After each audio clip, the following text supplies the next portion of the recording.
Hello, you guys. I want to apologize. I wanted to do this training live, but I had two issues. One, currently DesignBold, it's very glitchy in Chrome, so I prefer to work in Firefox with DesignBold. And now that Firefox, or I shouldn't say Firefox, I'm sorry, but Facebook, when you go to do a live screen share, you can only do that in Chrome. So I couldn't be working in Firefox with DesignBold and doing a Facebook video live in Chrome. So I just decided to do a quick screen share tutorial with you guys that I'm going to drop into the group here as soon as I finish it.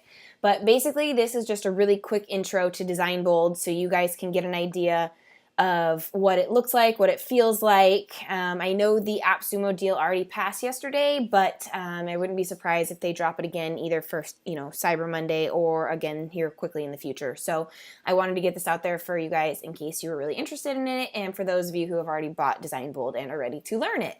So if you notice, it is very, very similar to Canva layout. The platform looks pretty much the same when you get logged in. I'm already logged in here for the sake of this tutorial, so I'm going to show you my workspace and what it looks like. When you get logged in, this shows you basically all of your designs that you've been working on. You have the option to create folders, which as you've noticed, I've created a lot because I want to keep my stuff as organized as possible. It's not necessary, but I do recommend it whenever you're designing. That way you can keep an eye on what you're designing. It's really easy if you want to duplicate a template or a tutorial that you've, not a tutorial, a template or a graphic that you've already created. And it makes it really nice so you know exactly where it's at. So I've got a bunch of different folders already pre-laid out for me. These are designs that I've worked on in the past. For the sake of this tutorial, I'm just going to show you the workspace, my layout, and then do a quick tutorial on how to use it. So personalization is how you would set up your brand workbook, like the same as in Canva. And when I refer to Canva, I am referring to the premium version. I know Canva for free has a couple of the same options, but this DesignBold account that I have is based on Canva's premium version. So if you do have any questions, just drop them in the comments below and let me know, and I'd be more than happy to answer them. But as you can see, I'm able to add my brand colors right away. You can add more by adding this or hitting this plus sign here, and it's going to go ahead and bring up the color code. So if you know your 6-digit color code, you can go ahead and drop it in there now. I already have my code set up, so I don't need to add any more, but that is how you would do it if you wanted to add an additional one. When you go to upload your fonts, you want to make sure you have either a TTF file, an OTF, or a WOFF, or finally a WOFF2 format. Most of the time whenever you get a file font, you most likely will get a TTF or an OTF. The WOF is for web fonts specifically, but more common formats are going to be the TTF and the OTF. I always do OTF. It's just kind of a more universal format, so that's the one that I go with when I upload file fonts. So you'll just drag and drop your file fonts as normal. Browse your files, so wherever you keep them, whether they're in your downloads or your desktop, maybe you have them in a drive. But you're just going to go ahead and click the upload button, find out where your font file is, and then go ahead and upload it. Again, for the sake of this tutorial, I've already uploaded my font, so I'm not going to upload any more, but that's how you would add it there. You would select your file and then hit open, and it would automatically start uploading your fonts. So as you can see here, I've already got a couple of different fonts uploaded. Some of them are client fonts. These ones are obviously my brand fonts. So really nice. You can see right away the personalization features that come with the account. So that's a really cool feature. Obviously it's necessary when you're doing brand and design work. Makes it really easy to have everything already automated for you. Account settings, nothing really you need to know in there. Basically just, you can hook up your social media account, so it makes it really nice and easy there. They do offer an invite friends option, so you can go ahead and get credits. Credits are good towards any additional photos, any premium layouts, anything like that. Since I've had DesignBold, which I got back in, I don't know, it looks like, I don't know, it's been a while. I've had this almost a year, but I've never had to use a credit. So there's enough amazing free options in the actual workspace, so you don't really have to do any credits. If you want to get photos that are uploaded that are not within the search, you can always go to free websites like Pexels or StockSnap, and then just go ahead and upload the photo like you normally would. So I'm going to go ahead and show you guys a couple of the designs and how to create some really cool options, which is why I really like DesignBold versus Canva. So in order to create a new one, you would just go to New Design. It's going to give you a few options right out the gates. If you want to see what other options they have, you're just going to view all doc types. This brings up a ton of different layout options. All your social media stuff, they have documents if you want to go ahead and create a magazine layout or maybe your letterhead for your business. They've got gift certificates and presentation formats, all kinds of good stuff, blogging, ebooks. Again, very, very similar to Canva. You can see right away how much the layout and feel is pretty much identical to Canva. One of the things that I really had issues with Canva was how glitchy it was. When I would be working on some sort of PDF or multiple page document, halfway through it would quit saving and I would lose all of the work that I had just done. That happened to me on several occasions. I documented it with Canva. I sent them multiple, email requests on trying to get the issue fixed. They did not have an answer for me. So that was a big problem for me when I was creating PDF workbooks or client workbooks. Anytime I would get frustrated or I would get halfway through and lose my stuff, I would be extremely frustrated. I have not had that issue with DesignBold at all. So I'm a huge fan of the fact that it constantly saves my work. I'm constantly able to download it, and there's really not many glitches that I've noticed personally. Okay, so let's go ahead and just create a really quick social media graphic. Again, just selecting the layout option that you want to do. It should open in a new window or a new tab for you.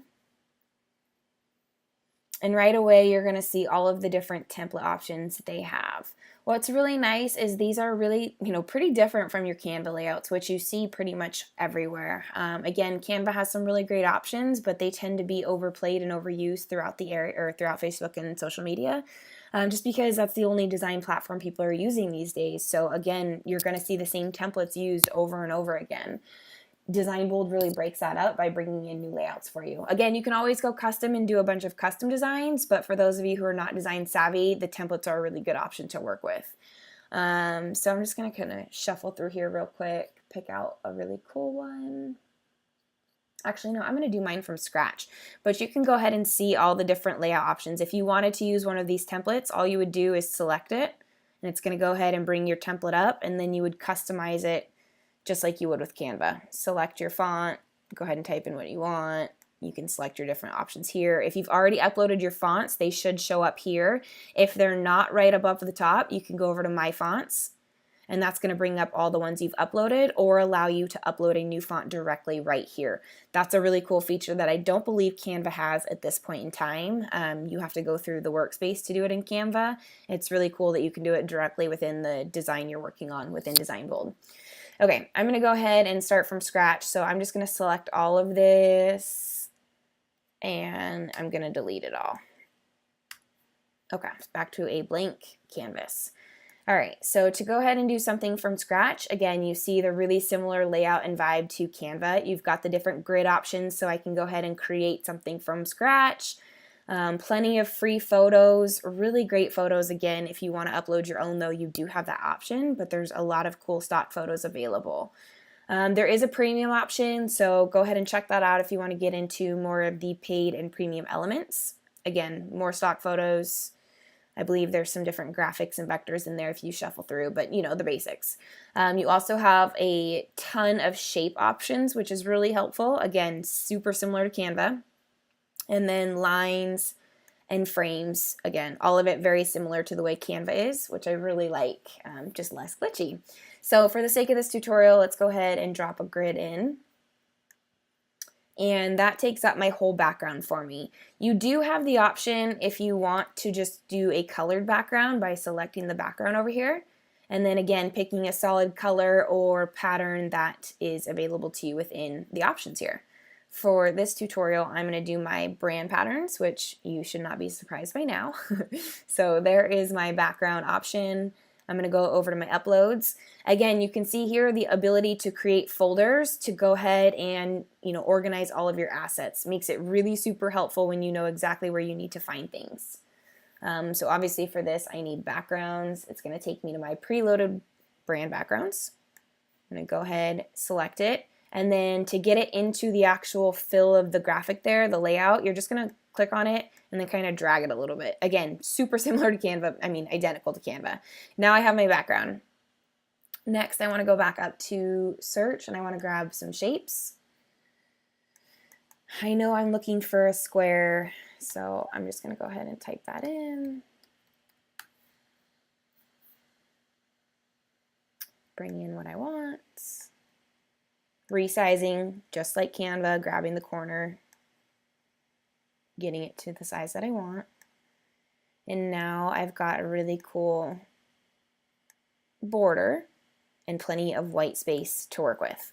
What I really, really love about DesignBold is their frames. And frames are just another version of grids, so you can add pictures to them, but they're shaped. They have different colors, different formats, so it's really cool. You don't have to have just a simple box. But what I like is they create really cool frames, so you can do designs like this. Let's go ahead and make this big. Again, paying attention to those dividers as they come up, if they're going to. Oh, there we go. To make sure everything is centered. So go back over to my uploads, choose my brand pattern, drag it a little bit so it picks up in there, and now I have this really cool little pattern here to do my brand patterns right on top of it. So then if I wanted to add some text, so the only thing that I do not, I mean, it's not like it's a problem or anything, I'm just not a fan of it. The issue with adding your text settings here, your heading font does not do your automatic brand font. So in Canva, when you preset your fonts, you're able to set your heading, your subheading, your body text into your personal brand fonts. So anytime you go ahead and add them, they automatically do that. DesignBold doesn't have that ability yet. I do see that being changed within the future. Again, they're still, in their infancy stage. So as soon as they get a little more known, a little more established, these things will probably change. But to change the font to your brand font, all you're going to do is select the drop-down arrow here, choose your font. Again, if you've been using your fonts already, they're going to show up here. If you haven't yet, they're in My Fonts here. Just go ahead and add my main one. I want to select all of the text, changing the color by selecting the color block here. Again, my brand colors are automatically coming up, or I have the option to add in a direct color code here. Add pink. And now I want to update that text.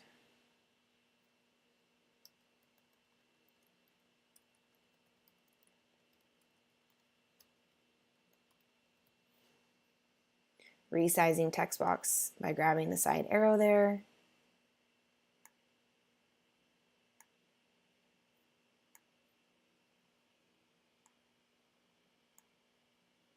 There we go.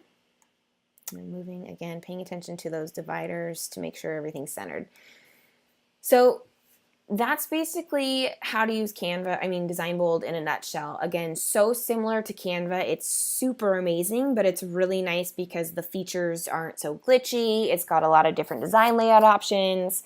And if you were able to snag up that AppSumo deal, you have lifetime access and you no longer have a monthly premium fee. So that's really amazing. Hopefully this tutorial, shows you guys a little bit of the differences between DesignBold and Canva. If you guys have any questions after watching this, please drop them into the comments below and let me know. I'd be more than happy to, discuss this with you and let you know my personal preferences. Obviously, it's no secret I am a fan of DesignBold over Canva, but both are really great platforms for those of you who are not super design savvy. Thank you again, you guys, for watching my tutorial. I hope it helps. If you have any questions or need any design or branding tips, please never hesitate to reach out. You can get a hold of me at hey@alchemicreations.com. Thanks, you guys. Have a good one.